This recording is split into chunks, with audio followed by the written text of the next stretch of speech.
प्यारे बच्चों नमस्कार।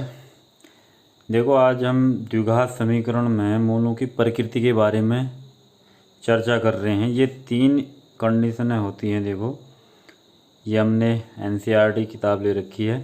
तो ये द्विघात समीकरण है, मूल समीकरण जिसको कहते हैं ax² + bx + c = 0। तो इसमें प्रकृति में मूल की अगर दो भिन्न वास्तविक मूल होंगे तो उस समय b² - 4ac का मान 0 से बड़ा होगा। तो कहने का मतलब है यहाँ से हम a b c के मान यहाँ रखेंगे। अगर यह मान 0 से बड़ा होता है, 0 से बड़ा मतलब 1 2 3 4 5 कुछ भी हो सकता है, 0 से बड़ा अनंत तक, तो इसके दो भिन्न मूल होंगे और वास्तविक मूल होंगे, दो अलग अलग मान आएंगे x के। दूसरी स्थिति में दो बराबर मूल होंगे। कब? जब b² - 4ac 0 के बराबर होगा, 0 के बराबर। मतलब कि हम इस समीकरण में से a b c के जो मान हम लेंगे यहाँ रखने पर अगर 0 प्राप्त होगा तो उस कंडीशन में इस द्विघात समीकरण के दो बराबर मूल होंगे, मतलब कि x के दो बराबर मान आएंगे। ठीक हो गया। तीसरी स्थिति में बच्चों कोई वास्तविक मूल नहीं वाली कंडीशन कब होगी? जब देखो ये इसका मतलब 0 से छोटा हो गया, ऋणात्मक मान आ गया। जब b² - 4ac का मान ऋणात्मक आ जाएगा तो हम कहेंगे कि इसका कोई भी वास्तविक मूल नहीं होगा। तो आइए हम देखते हैं आगे प्रश्नावली में कि प्रश्न किस प्रकार से करेंगे। देखो बच्चों इसका उदाहरण 7 देखिए। द्विघात समीकरण 2x² - 4x + 3 = 0 का विविक्ति कर ज्ञात कीजिए और फिर मूलों की प्रकृति ज्ञात कीजिए। तो देखो विविक्ति कर मतलब b² - 4ac का मान। तो देखो इससे तुलना करी हमने, तो यहाँ 2 है तो a का मान 2, यहाँ -4 है तो b का मान -4, यहाँ +3 है, c का मान +3। अब इसको हमने b² - 4ac में मान रख दिया विविक्ति कर। इसको d भी बोलते हैं बच्चों, d बराबर हम लिख सकते हैं यहाँ पर। तो b² - 4ac में मान रखा, b का मान 4 था माइनस का, -4 का वर्ग 16, 4 दूनी 8 या 24। तो 24 में से 16 घटाएंगे तो माइनस का 8 है बच्चों। तो चूँकि -8 0 से क्या है, छोटा है, तो कोई वास्तविक मूल नहीं वाली कंडीशन आ गई। तो हमने यहाँ लिख दिया कोई वास्तविक मूल नहीं है। इसने लिखा था मूलों की प्रकृति ज्ञात कीजिए। तो प्रकृति क्या है? कोई वास्तविक मूल नहीं है। अगर मूल होता वास्तविक या बराबर या कुछ भी, तो बराबर या भिन्न दोनों ही वास्तविक मूल होते हैं। तो यहाँ पर हम उन मूलों को ज्ञात करते। अब नहीं है तो हम ये लाइन लिख करके बात को समाप्त कर देंगे। तो आगे हम प्रश्नावली के कुछ क्वेश्चन करेंगे। देखिए बच्चों 4.3 प्रश्नावली में लिखा है निम्न द्विघात समीकरणों के मूलों की प्रकृति ज्ञात कीजिए। पहले प्रकृति बतानी है। यदि मूलों का अस्तित्व हो तो उन्हें ज्ञात कीजिए। तो मूलों के अस्तित्व के बारे में हम पहले समझ चुके हैं इससे पहले। तो 3 अवस्थाओं को हमने याद रखना है। तो देखते हैं। तो देखो बच्चों यह प्रश्न है 2x² - 3x + 5 = 0। तो हम इसके सामने यहाँ लिखेंगे ax² + bx + c = 0। तो तुलना करने पर लिख देंगे बच्चों, कंपेयरिंग वैल्यू हम कर सकते हैं अंग्रेजी में। तो तुलना करेंगे तो a का मान हो जाएगा 2, b का मान हो जाएगा -3 और c मतलब अचर पद बच्चों +5। तो हमसे कहा है कि पहले प्रकृति ज्ञात कीजिए। तो हम क्या करेंगे, b² - 4ac में मान रखेंगे। ठीक है। तो हम लिख सकते हैं यहाँ d बराबर b² - 4ac। तो इसमें मान रखो बच्चों, b² का मान है -3 का स्क्वायर -4 गुणा a का मान है 2, b का मान है 5। तो माइनस का वर्ग प्लस होता है तो 3 का वर्ग 9 होगा बच्चों। 3 गुणा 3 माइनस, देखो 4 दूनी 8, 8 पंजे 40। तो देखो 40 बड़ी संख्या है और माइनस की है तो माइनस में आएगा। 40 में से 9 घटाएंगे, 10 में से 9 गया 1, 3। अब देखो ये 31 जो है बच्चों 0 से छोटा है। तो ये स्थिति हमने पढ़ी थी अभी। तो इसका मतलब हुआ कोई वास्तविक मूल नहीं, कोई वास्तविक मूल नहीं है। ठीक है। तो अब हमने आगे का काम नहीं करना है, क्योंकि प्रश्न में लिखा गया है अगर मूल वास्तविक होंगे तो मूलों को ज्ञात करना है। अब वास्तविक नहीं है तो यहीं पर हमारा आंसर हो गया, यहीं पर छोड़ देना है। तो ऐसे ही हम अगला क्वेश्चन करते हैं। अब इसका दूसरा भाग देखिए बच्चों, यहाँ पर फिर से वही काम करेंगे हम। x² plus bx plus c बराबर 0 से तुलना करेंगे। तो तुलना करने पर a का मान हो गया 3, b का मान बच्चों ये पूरा हो गया -4√3 और c का मान ये 4 हो गया। यहाँ तक बात सबको समझ में आ रही है। अब हम b² - 4ac में मान रख देंगे। तो b² है -4√3 का होल स्क्वायर -4 × 3 × 4, ठीक हो गया। देखो बच्चों यहाँ इसको करने में कई बच्चे कन्फ्यूजन में आते हैं, तो इसको यहाँ साइड में बता दे रहा हूँ इसकी कैलकुलेशन कैसे करनी है। 4 का वर्ग करोगे 16, रूट का वर्ग होगा 3, तो 16 48, तो यहाँ आ गया प्लस का 48 -4 × 12 चक्को 48 बराबर आ गया 0। जब b² - 4ac 0 होता है बच्चों तो बराबर मूल होते हैं, ठीक है। बराबर, दो बराबर होंगे मूल होंगे, मतलब वास्तविक मूल हैं। और वो दोनों वास्तविक मूल कैसे हैं? बराबर हैं। जब कह रहा है मूल वास्तविक हैं तो उन्हें ज्ञात कीजिए। तो अब हम ज्ञात करेंगे। तो ज्ञात करने के लिए हम बच्चों द्विघाती सूत्र का प्रयोग करेंगे। अब गुणनखंड हमने पहले सीखा है, तो द्विघाती सूत्र से। तो द्विघाती सूत्र क्या होता है बच्चों? x बराबर -b प्लस -√b² - 4ac और इस पूरे के बट्टे में होता है 2a।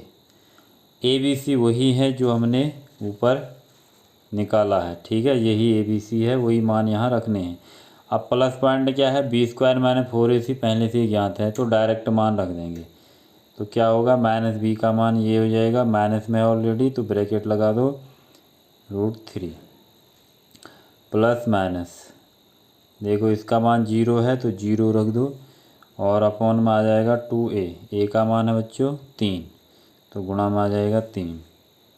तो ये माइनस माइनस प्लस, ये हो गया 2 × 3। देखो इधर का 0 हो गया तो ये प्लस माइनस भी ख़त्म। केवल बचा कितना हमारे पास? ये बचा 2 का इसमें भाग दे तो 2 दूनी 4, तो 2√3/3, ठीक है।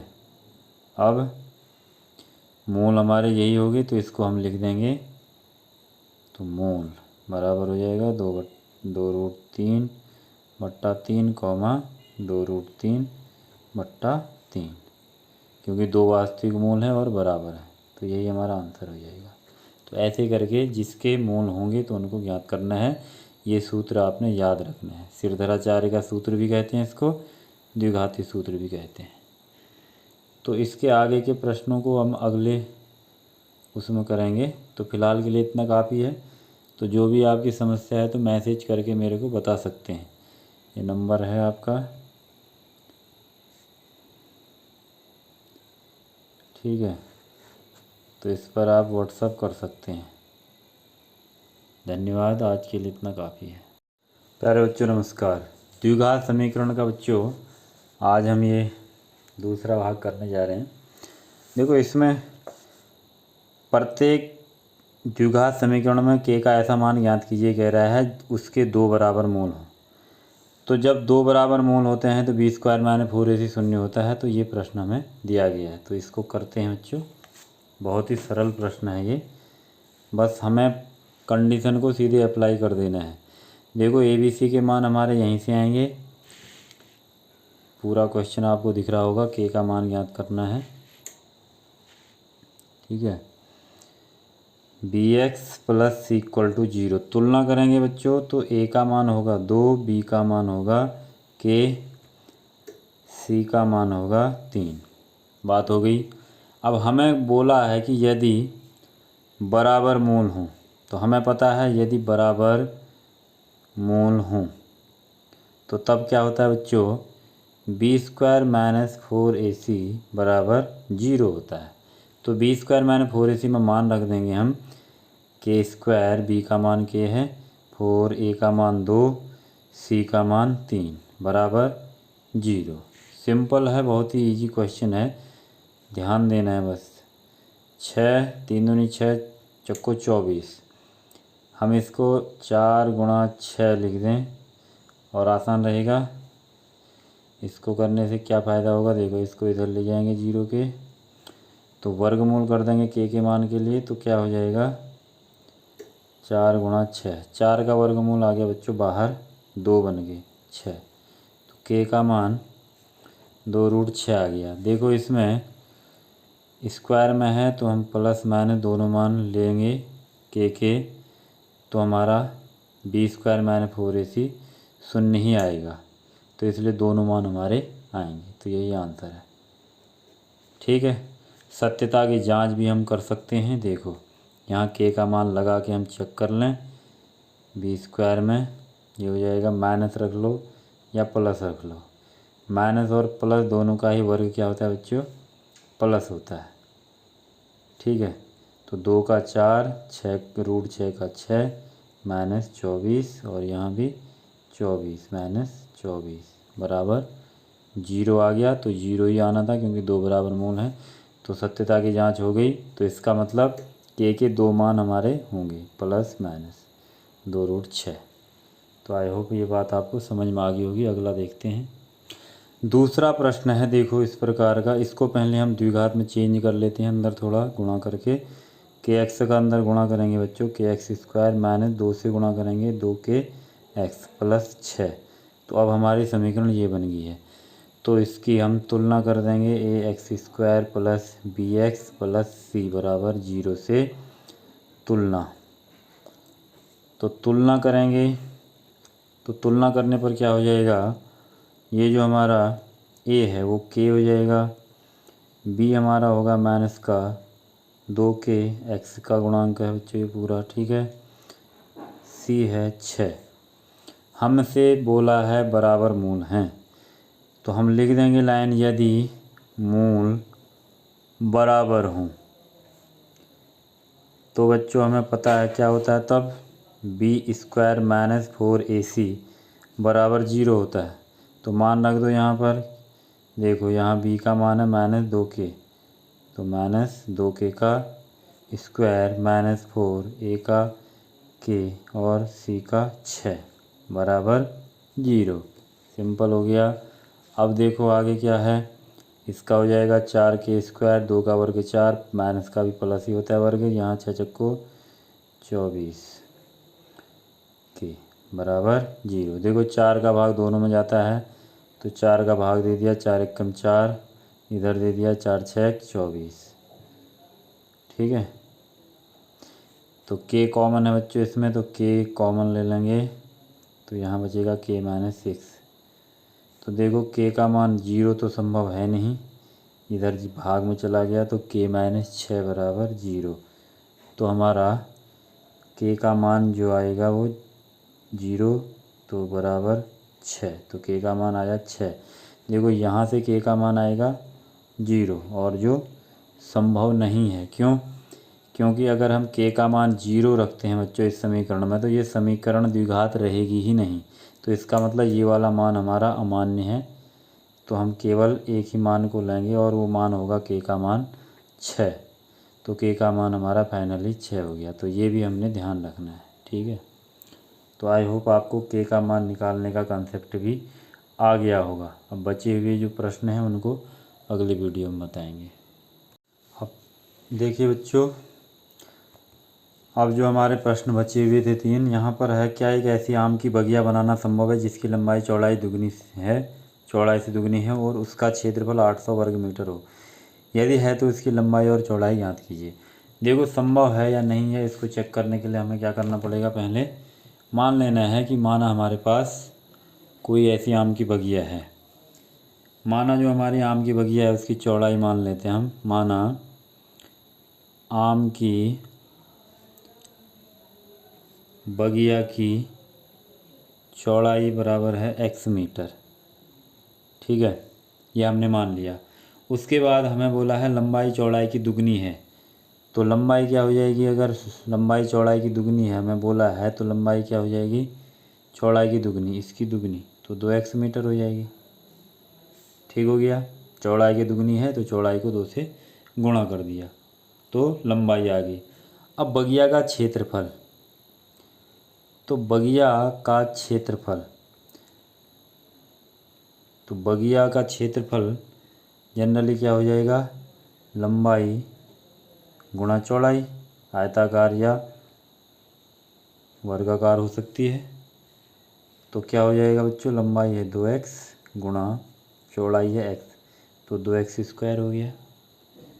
अब प्रश्न में हमें दिया गया है बगिया का क्षेत्रफल, तो हम लिख देंगे प्रश्नानुसार बगिया का क्षेत्रफल बराबर है 800 वर्ग मीटर। ठीक है, तो इसका मतलब ये जो 2x² है वही 800 के बराबर होगा, तो हम लगाएंगे इसलिए 2x² बराबर 800। 2 का भाग दे देंगे तो x² बराबर 400, तो वर्ग कर देंगे तो वर्गमूल हो जाएगा 400, तो बराबर हो गया ±20। क्योंकि ये क्या है, किसी की चौड़ाई है, लंबाई है बगिया की, तो इसका मतलब इसको हम प्लस में ही लेंगे। तो बगिया की चौड़ाई क्या होनी चाहिए, बगिया की चौड़ाई क्या होगी, x थी तो 20 मीटर, और बगिया की लंबाई क्या हो जाएगी बच्चों, 2 गुनी थी ना, तो 2 गुणा 20, 2x थी लंबाई तो कितनी हो गई 40 मीटर। तो इसका मतलब ऐसी बगिया बनाना संभव है। तो हम लिख देंगे अंत में, अतः दी गई बगिया बनाना संभव है। ठीक है, ऐसे इसका अगला प्रश्न है दूसरे नंबर का बच्चों। तो ये इसमें कह रहा है कि क्या ऐसी स्थिति संभव है, यदि है तो उसकी वर्तमान आय ज्ञात कीजिए। 2 मित्रों की आय का योग 20 वर्ष है और 4 वर्ष पूर्व उनकी आय का गुणनफल 48 था। तो देखते हैं बच्चों इसमें क्या हो रहा है। देखो बच्चों, अब इसमें हमने एक मित्र की आय को x वर्ष मान लिया है, दूसरे की 20 - x। 20 - x क्यों माना, क्योंकि प्रश्न में दिया गया है दोनों की आयु का योग है 20 वर्ष। तो भाई पहले की x होगी तो दोनों का जोड़ करके 20 हो रहा था, आयु मिला करके 20 थी, तो 20 में से x को घटा देंगे तो फिर दूसरे की आयु बन जाएगी। सिंपल है। 4 वर्ष पूर्व, जब भी पूर्व आयु निकालते हैं तो घटाते हैं, तो पहले मित्र की x में से 4 घट गया, दूसरे मित्र की 20 - x थी तो 20 - x में से 4 घटाया, तो यहाँ 20 में से 4 घट गया, 16 - x हो गया। ठीक, उसके बाद 4 वर्ष पूर्व दोनों की आय का गुणनफल भी हम निकालेंगे। तो यहाँ पर ये दोनों आय को हम गुणा कर देते हैं, x - 4 और 16 - x, ये 4 वर्ष पूर्व की आय का गुणनफल है। इसको यहाँ सिंपलीफाई कर लेते हैं तो क्या हो जाएगा, ये 16x - x², 16 चौको 64, इसका गुणा करेंगे इससे 64, और 4 एकम 4x, इसको सिंपलीफाई करो, ये हो जाएगा 20x - x² - 64, तो ये हो गया। अब प्रश्नानुसार जो हमें दी है 4 वर्ष पूर्व आय का गुणनफल, तो उसे लिख देंगे हम प्रश्नानुसार जो गुणनफल है 4 वर्ष पूर्व आय का वो है 48। तो इसका मतलब ये जो चीज़ है वो 48 के बराबर है, तो यहाँ लिख देंगे 20x - x² - 64 बराबर 48। 64 को उधर भेज दो बच्चों, तो ये हो जाएगा 20x - x² बराबर, ये इधर जुड़ जाएगा, इसमें प्लस हो जाएगा। ठीक हो गया, आगे देखते हैं। देखो यहाँ हो जाएगा 20x - x², इनको जोड़ो तो कितना हो गया, ये 8 × 4 = 12, 1 1 112 हो गया। देखो माइनस कॉमन ले लेते हैं तो क्या बन जाएगा, ये x² - 20x, और ये जो 112 था ये इधर ही रहेगा, मतलब कि इन दोनों को हम यहाँ ले गए हैं तो चिन्ह बदल गए, ये माइनस का प्लस हो गया, प्लस वाला माइनस हो गया, तो ये द्विघात समीकरण हमारी बन गई। अब हम इसको विविक्तिकर में चेक करेंगे तो यहाँ से हमारा ए का मान आएगा 1, बी का मान आएगा -20 और सी का मान आएगा बच्चों 112। तो इन तीनों मानों को हम डी में रख देते हैं b² - 4ac में। तो देखो क्या आता है, -20 का स्क्वायर 4 गुणा 1 गुणा 112। तो देखो 20 का स्क्वायर हो गया 400, यहाँ हो गया देखो 448, 4 दूनी 8, 4 एकम 4, 4 एकम 4। तो हमारा आया फाइनली -48। तो देखो बच्चों 0 से छोटा आ गया मान, माइनस में आ गया। तो जब डी ऋणात्मक होता है तो स्थिति संभव नहीं होती है। तो यहाँ पर हम लिख देंगे विविक्तिकर ऋणात्मक है, ठीक है, विविक्तिकर ऋणात्मक है, या हम सीधे लिख सकते हैं मोनों का अस्तित्व नहीं है। अतः ऐसी स्थिति संभव नहीं है। तो हमारा यही उत्तर हो जाएगा इसका। तो इसका मतलब ऐसी स्थिति संभव नहीं है। तो अगला देखते हैं लास्ट इसका। अब 5वां प्रश्न देखो बच्चों, ध्यान से पढ़ो। क्या परिमाप 80 मीटर, क्षेत्रफल 400 वर्ग मीटर के एक पार्क को बनाना संभव है? यदि है तो उसकी लंबाई और चौड़ाई ज्ञात कीजिए। सेम ऊपर वाले प्रश्नों की तरह ही है। तो देखिए क्या है इसका मामला। तो देखो हमने मान लिया कि पार्क की लंबाई x मीटर है और पार्क का परिमाप 80 मीटर हमें दिया गया है बच्चों। उसके बाद देखो हमारे पास आयत के परिमाप का सूत्र होता है 2 गुणा लंबाई धन चौड़ाई बराबर क्या है, हमें दिया यहाँ 80। ठीक हो गया। अब देखो लंबाई हमने मानी थी x, तो यहाँ रख देंगे मान। तो 2 यहाँ हो जाएगा चौड़ाई बराबर 80। तो ये 2 का भाग चला गया 80 में, तो ये बन जाएगा x प्लस चौड़ाई बराबर 40। तो देखो बच्चों चौड़ाई बराबर क्या बन जाएगा, 40 माइनस x। ये x इधर चला गया, इतने मीटर। यहाँ तक बात समझ में आ गई होगी। इसको हम देखो बच्चों 2 चर में भी कर सकते हैं, लेकिन हम यहाँ पर द्विघात समीकरण पढ़ रहे हैं तो इसलिए 2 चर को अभी हम नहीं ला रहे हैं बीच में। ठीक है, 2 चर वाले रैखिक समीकरण से भी इसको हम कर सकते हैं। अब क्षेत्रफल हमें दिया है, तो पार्क का क्षेत्रफल हमें दिया है जो होगा लंबाई गुणा चौड़ाई। तो लंबाई गुणा चौड़ाई में हम मान रख देंगे बच्चों। लंबाई हमारी x है, चौड़ाई है 40 माइनस x। तो ये हमारा हो गया 40x माइनस x² वर्ग मीटर में आ गया ये। अब प्रश्नानुसार जो क्षेत्रफल हमें दिया है वो हम लिख देंगे यहाँ पर प्रश्नानुसार। तो प्रश्न को हम पढ़ेंगे तो प्रश्नानुसार क्षेत्रफल क्या है हमारा, वो है 400 वर्ग मीटर।